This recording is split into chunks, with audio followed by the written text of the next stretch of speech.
अधिक मास की पद्मिनी एकादशी एक ऐसा व्रत जिसका आध्यात्मिक महत्व सच में बहुत बहुत गहरा है। आज के इस विश्लेषण में हम इसी एकादशी के पारण और पूजा की बिल्कुल सही और सटीक विधि को बारीकी से डिकोड करेंगे। चलिए देखते हैं कि आज हम किन अहम पड़ावों से गुजरने वाले हैं।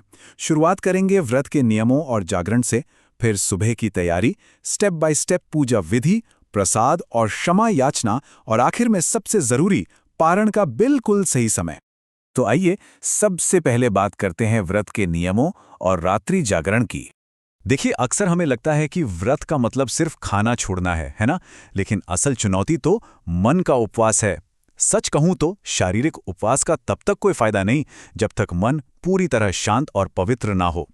मतलब गुस्सा, कड़वे शब्द या धोखेबाज लोगों की संगति से एकदम दूर रहना है। शरीर की क्षमता के हिसाब से आप फलाहार कर सकते हैं, सिर्फ जल ले सकते हैं, या फिर पूरी तरह निर्जला व्रत भी रख सकते हैं। अब जागरण की बात करें तो आइडियली तो आपको पूरी रात जागकर भक्ति करनी चाहिए, लेकिन हम जानते हैं कि ये हमेशा पॉसिबल नहीं होता। तो ऐसे में कम से कम रात 2 बजे तक तो जागना ही चाहिए। इस दौरान भजनों और स्तोत्रों को सुनिए। पता है क्यों? क्योंकि ये वो खास समय है जब हमारे आसपास की आध्यात्मिक ऊर्जा अपने पीक पर होती है। जागरण के बाद आगे बढ़ते हैं सुबह की तैयारियों और शुद्धि की तरफ। भगवान के सामने जाने से पहले एक बहुत ही लयबद्ध शुद्धि प्रक्रिया होती है। सूर्योदय से पहले स्नान कर लीजिए, फिर भगवान सूर्य और माता तुलसी को जल अर्पित करें। इसके बाद अपने पूजा स्थल को साफ करें, कल के पुराने फूल हटा लें और एक साफ चौकी पर पीला कपड़ा बिछाकर कलश स्थापित करें। ये पूरा प्रोसेस आपके आसपास के माहौल को स्पिरिचुअली रेडी कर देता है। चलिए अब आते हैं सबसे पवित्र हिस्से पर, यानी हमारी स्टेप बाय स्टेप पूजा विधि। अब खुद की शुद्धि के बिना तो परमात्मा का स्पर्श अधूरा है, राइट? तो सबसे पहले हाथ धोकर आचमन करें, कलाई पर मौली बांधें और मस्तक पर तिलक लगाएं। ये शुरुआती कदम आपको अंदर से तैयार करते हैं। फिर अपनी दाईं ओर घी का या बाईं ओर तेल का दीपक जलाएं। जैसे ही ये दीप जलता है, मान लीजिए कि भगवान के साथ आपका सीधा संपर्क जुड़ गया। अधिक मास की इस एकादशी का एक बहुत ही अनूठा और ख़ास पहलू है दुग्ध स्नान। आम दिनों में हम पंचामृत इस्तेमाल करते हैं, लेकिन आज के दिन केवल शुद्ध कच्चे दूध से भगवान को स्नान कराना चाहिए। मान्यता है कि ऐसा करने से भक्त को सीधे परमात्मा के साथ सर्वोच्च आध्यात्मिक मिलन की प्राप्ति होती है। इस खास दूध के अर्पण के बाद भगवान को श्रृंगार के लिए तैयार किया जाता है। इसके लिए उन्हें शुद्ध जल से बहुत ही कोमलता के साथ साफ करते हैं। अर्घ्य देना, दुग्ध स्नान और फिर शुद्धोदक स्नान, ये पूरा क्रम भगवान के प्रति हमारे गहरे सम्मान को दिखाता है।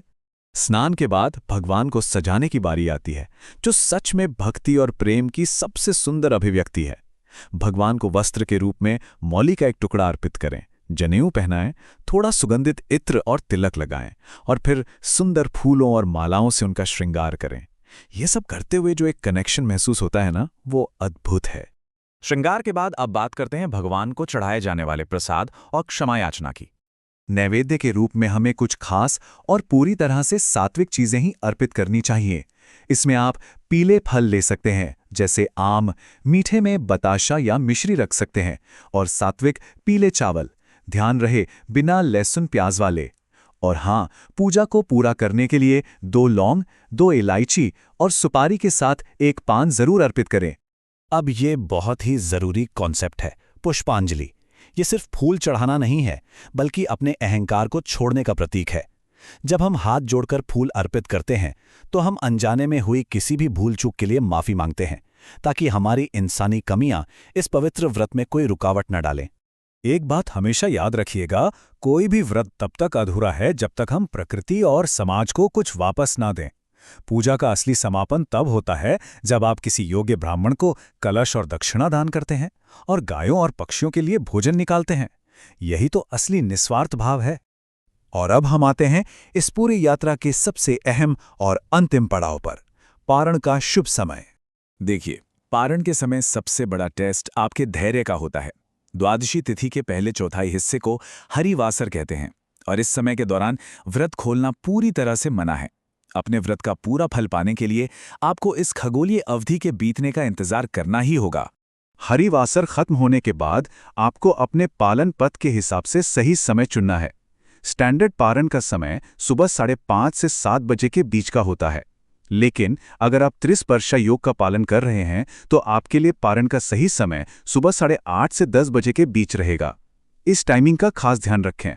फाइनली व्रत खोलने के लिए ओम नमो भगवते वासुदेवाय मंत्र का 5 बार जाप करें और बस एक घूंट पानी के साथ तुलसी का एक पत्ता ग्रहण कर लें।